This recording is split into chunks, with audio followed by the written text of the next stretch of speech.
Welcome to the Underdog Sniper Podcast. I am your host, MGCovers. Welcome to episode 30. Super excited to be here on a Monday. It is October the 14th, 2024. Great weekend for college football, great weekend for the business as well as clients. And we have a really solid lineup. Excited about this podcast. And as always, I want to give you a brief outline about what we're going to talk about. Number one, the trap game. Is there such a thing as a trap game in sports betting? I'll give my opinion on that, and I'm going to give you a great example. I mentioned this on Instagram over the weekend. Also, we're going to talk about how to get free advice from sharps. How to get free advice from sharps. This is legit, and it's a lot easier than you realize. We're going to review NCAA football and then wrap it up talking about what happened with NFL over the weekend.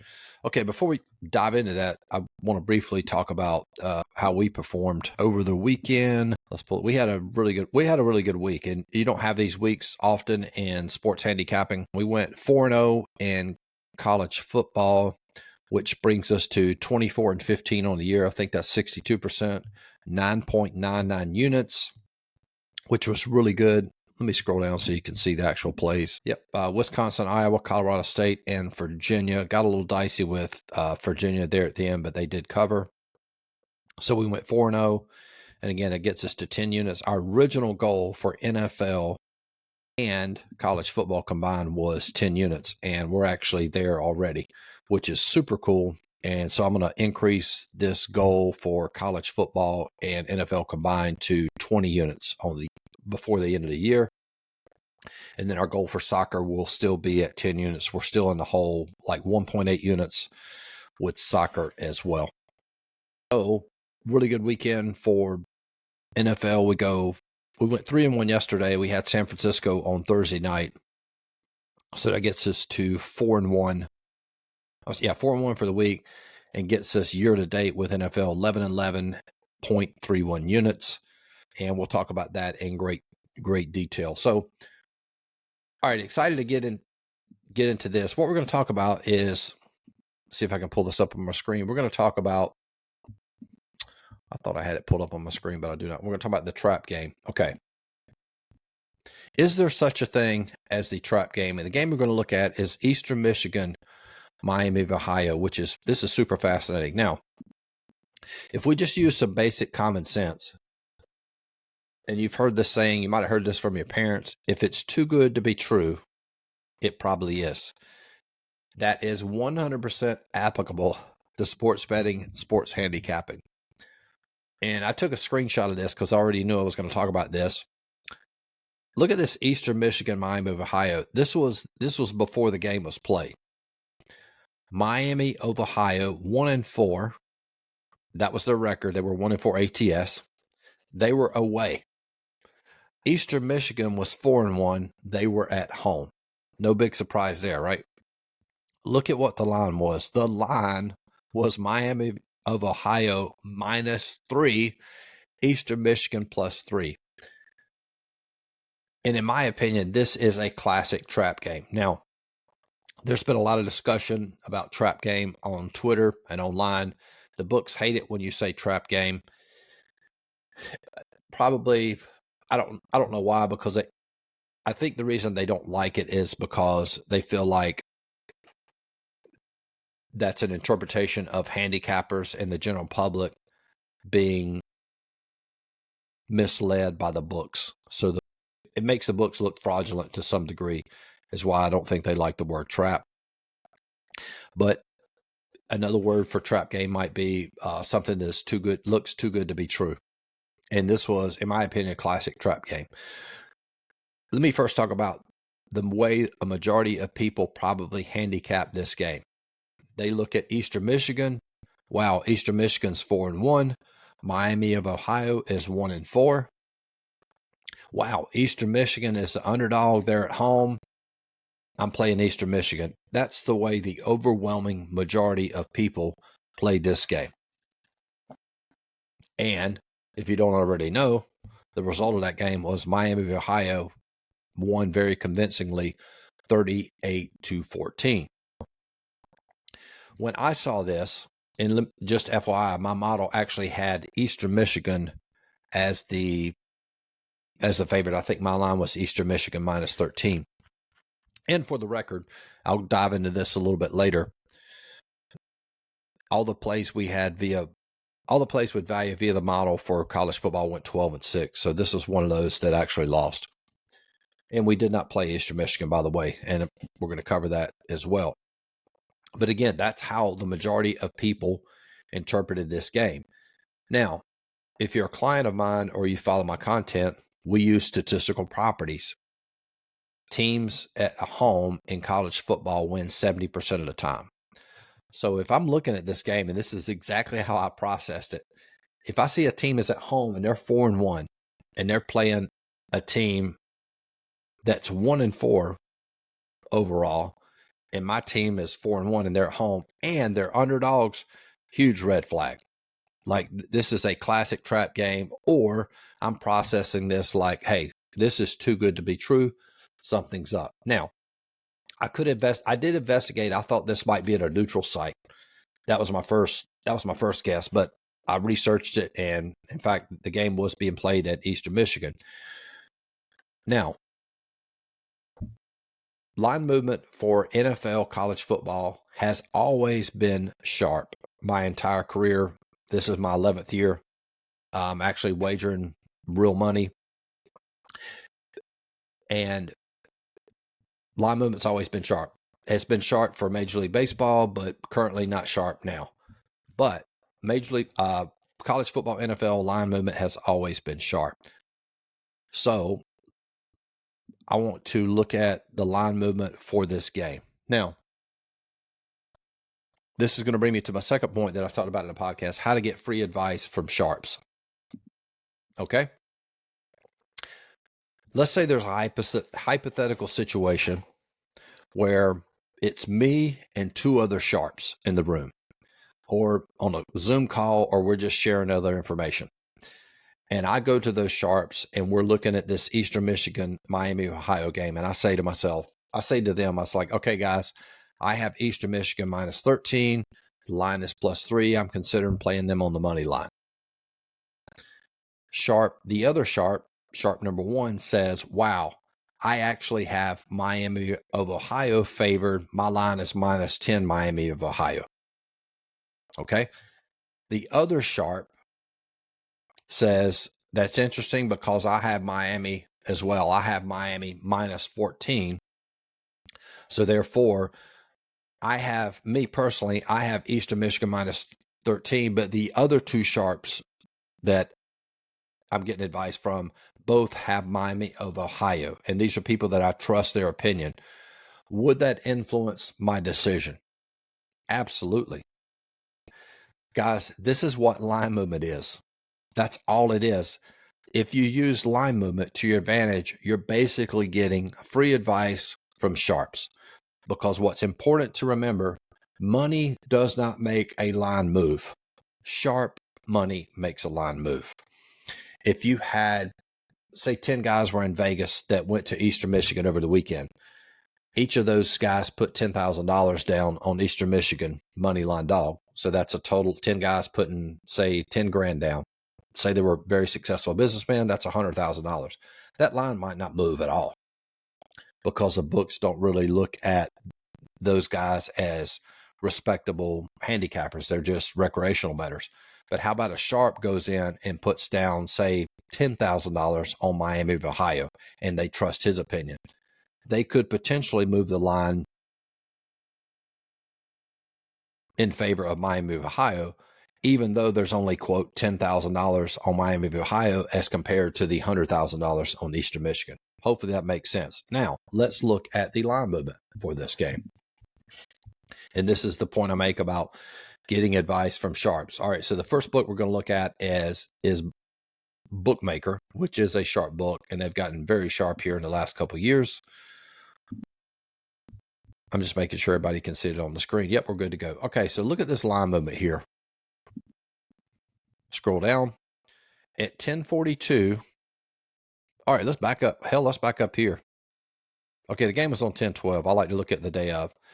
All right, so the day of 8:30 that morning, it was 2.5. 10:42, it was 2.5. Look what happens at 11:31 in the morning. It moves to -3, and this game went off at 2 o'clock. So a lot of times, sometimes you'll see the line move, an hour before. Sometimes it's a couple hours before, but this is a clear indication of sharp movement. It's late. It's the day of, a couple hours before the game, and it's subtle. It only moves a half point. So we have Bookmaker now moving that line from 2.5 to 3 in favor of Miami of Ohio.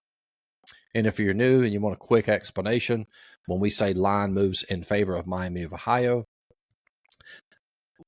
basically what the books are doing is they're moving it to 3 instead of 2.5 on the Eastern Michigan side so that they can make the Eastern Michigan side more attractive to draw some money there, because the sharp money is actually coming in on Miami of Ohio, if that makes sense. All right, so that's Bookmaker. Let's take a look at Pinnacle. And the site that I'm at is Bookmakers Review. I get that question 2 or 3 times a week, by the way. So I'm at bookmakersreview.com, which is completely free. And look what happens with Pinnacle. Pinnacle at 12 o'clock, this line was 2.5. And look what happens at 12:16. It moves to 3. So you have 2 very sharp books moving that line from 2.5 to 3. So again, this is how I learned to handicap from Bob McCune, and this is how I handicap to this day. If that sport has sharp line movement, I'll look at my model. We have value at Eastern Michigan, so it's a potential play pending line movement. And look what happens. The line moves against me in favor of Miami, Ohio. It's a pass. We lose no money on this play. But if you go to Twitter, what's fascinating, I'm not going to do it in this podcast. Go to Twitter and type in Eastern Michigan. You will see a ton of squares that played Eastern Michigan. Trap game got them. And if you want to call it a trap game or whatever, it's a too good to be true game that it just looked on paper, if you just look at it at a glance, as though Eastern Michigan was the clear play and basically an easy win, but it was not. And again, I can't stress this enough.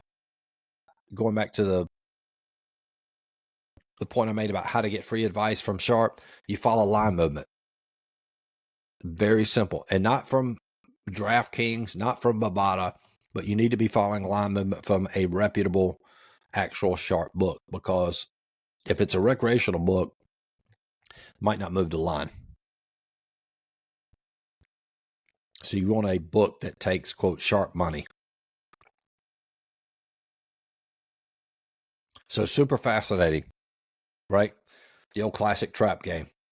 So again, just to sort of summarize this point, if it looks too good to be true in this business, it probably is. And, if you see something that doesn't look right, if you see a home team that's 4-1 and they're a dog and they're playing against a 1-4 team, that would definitely show up a red flag. Now, there may have been some external factors. There may have been an injury to a star player. But again, this is important about line movement. All that will show up in line movement if it's significant. Meaning, like, maybe Eastern Michigan's quarterback was out. Maybe they had a ton of injuries. Whatever the situation was, if it's significant enough, it's going to show up in line movement. And the way that I actually play, if you're listening to this podcast, you might be saying, well, why didn't you actually play the other side? Because then I would go against my model. And I don't go against my model, because then if it would lose, I would have to ask myself, why did I play the opposite side of my model? Why do I even have a model if I'm going to go against it? So for me, the way I handicap this is simply a no play. That's how I handicap it. And I've been successful doing it that way. So the old classic trap game. And then, of course, advice how to get free advice from other sharps. That's basically what line movement is. So for NFL and NCAA football, especially this season, it's been a reminder of me of like how important that is. And considering it's sharp, why wouldn't you incorporate that into your handicapping? Which is going to lead me to another point. You will hear old school sharps tell you that the line matters, meaning you should get the best possible line you can, the lowest juice you possibly can. I'm not disagreeing with that, but the problem with playing early let's say, for example, I look at my model, Eastern Michigan's minus 13. I look at the line, it's minus 2.5. I play Eastern Michigan, it's a loss, right? But if I wait late and play late or handicap that game late, I can take advantage of the line movement. If you play early, you've basically played your cards. And then a lot of you might say, well, you can always hedge out that bet. But you're tying up more capital, capital. If you wager $300 on Eastern Michigan, line moves you. Well, I'll just play 300 on the Miami side. You're still going to lose. You're still going to lose juice. You're still going to have to pay juice, and you're tying up capital when you don't even need to tie up that capital. And I've said this before: teams that win in NCAA football cover 70% of the time. So the line is only going to be a factor 30% of the time. And again, this is how I learned from Bob McCune. You have your model, you have your line, you watch late movement, and that's basically your trigger point, whether you play or not play. And again, sometimes you can go against line movement, but you better make sure that your model is extremely sharp. Now, for Major League Baseball, I did, because 2 years ago with Major League Baseball, at the beginning, I was using line movement as my trigger point if I had play via the model, and if the line moved in our direction, we would play it. Well, we ended up losing, because what I realized about Major League Baseball, where Major League Baseball is right now, the line always moves in favor of the better starting pitcher. Not all the time, but a large majority. And hell, I didn't even factor in starting pitching in my model. So when I stopped even using, so I just basically disregarded line movement. And of course, long story short, model extremely profitable, 48 units 2 years ago, and then 34 this past year. So very, very profitable, not using line movement. However, it's very sharp in NFL and college football. So there are far more advantages to waiting late and using line movement to your advantage than there is to playing early. Because again, you'll hear people disagree with me on this point. They'll say to get the best line, you need to play early. And there may be some advantage to that. For example, if you played Miami of Ohio early, you would have gotten 2.5 instead of 3. But there's only a 30% chance that line movement is going to be a factor in that game, right? And to further prove my point, in NFL this week, teams that won and cover every single game, with the exception of one, and I think that was Philadelphia, meaning that the line didn't even factor in any of the games except for one. So when people tell you that the line is very important and getting the best line, I don't like that verbiage. I would say the better way to state that is there are far more advantages to waiting extremely late before you make a play, because then you can use line movement to your advantage. And let me give you an example we did in NFL, and which is going to transition us to talking about NFL. Another interesting side note with NFL, I wouldn't be too alarmed, but favorites went 10-2 this week straight up. And you're still going to have dogs cash. It's still a money line dog sport for the most part. It's just the way that it ended up. And even we played all favorites. We played 0 dogs, which was the first time this year. But of course, that doesn't mean to play a bunch of favorites. That's just the way the model ended up. Now let's take a look at, this is a game from last night, Giants and Cincinnati. Let me take a look at my model. We had Giants -9 was my actual line. So we had a huge differential there. And let's take a look at the line move. Again, this is very similar to that Eastern Michigan Miami of Ohio game. Oh, wow, it moved back. I didn't even see this until now.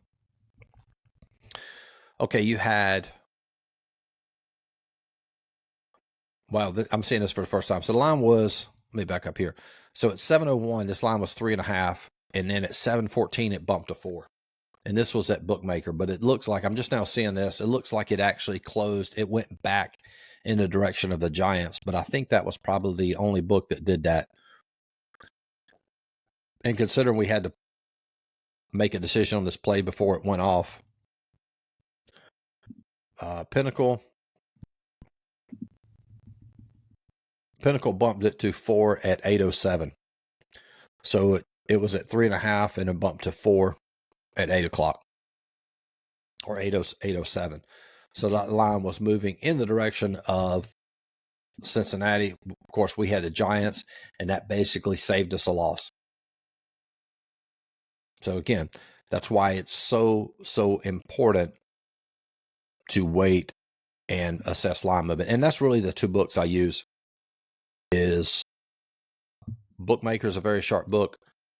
Pinnacle's a very sharp book. And this site that I'm showing you here, you can access it for free, bookmakersreview.com. A sharp book in the United States would be Circa. And if you're curious, you can follow their line movement at wagertalk.com. And kind of the way I'm handicapping this year, I'm kind of looking at both books, just like you saw in that example, even though Bookmaker moved back in favor of the Giants. It would have probably, had I had that information before I made the decision, meaning if I was able to see Bookmaker had moved back in favor on the side of the Giants, but Pinnacle had moved it in favor of Cincinnati, that would have been a no play for me because there was, indecision there. So, and that was the right play. Good.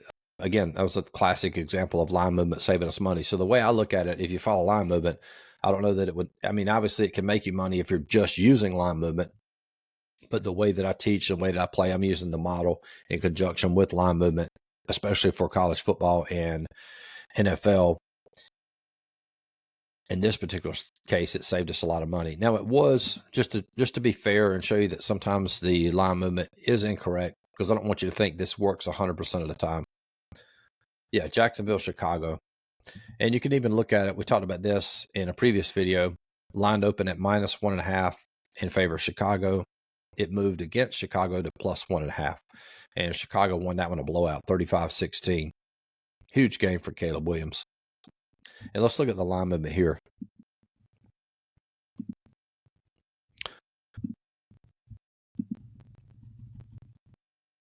And you can see there this line. This is at Bookmaker at 8:49. It was -1. This game went off at 9:30. It was played in London. Bumps to 1.5 in favor of Jacksonville.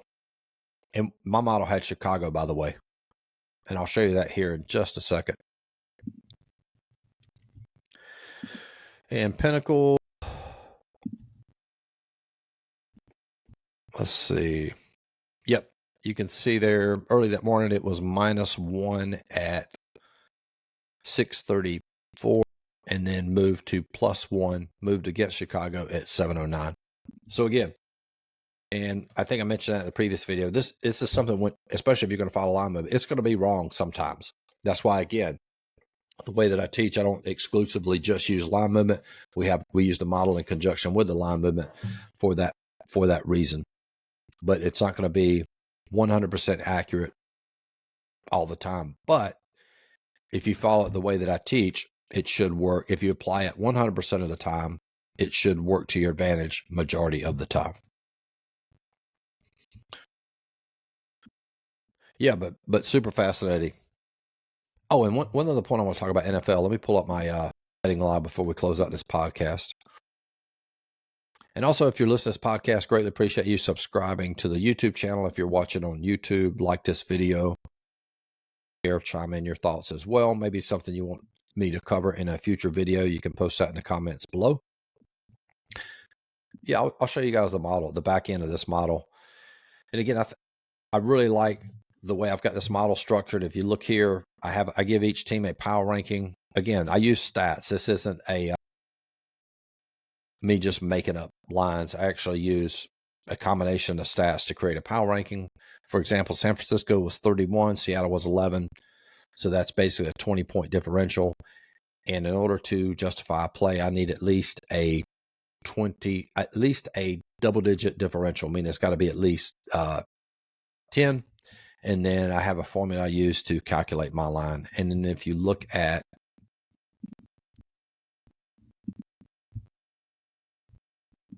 the actual lines here, San Francisco won, Chicago won, Tennessee lost, Houston won, Pittsburgh won and covered. Detroit won and covered. Of course, Giants lost. We passed on that one. And then, of course, we have a play pending Jets, and that's contingent upon line movement as well. So really super excited about the progress we made with this model. I don't know if it's really a regret. If you go back to that first week, we used a different model for week 4. I felt good about this model. You're going to take risk in this business. You're going to make mistakes. You have to accept mistakes. You can't just sit on the sidelines and not take risk. That's just part of the business, the way it is. If you decide to do it at a recreational level, a professional level, you're going to be taking risk every week, every day. And I felt like that model that me and my other stat model partner had created was going to be better. And it might be, but I'd never done any back testing. It was 2 and 5 and just felt it was the right decision to move back to this other model. And this particular model we're using now, we use for weeks 5 and week 6. It did lose in week 4, but only lost a 0.5 point as opposed to being down 2.5. I mean, it lost a 0.5 unit as opposed to this other model being down 2.5 units. So model went even for week 5, and of course 4-1 for this week's. Super excited to see where we end up. 11.31 units, and hopefully we can get this even more profitable for the rest of the year. That's a wrap for this week's podcast. Greatly appreciate you guys tuning in, and we'll talk to you guys this week. Peace.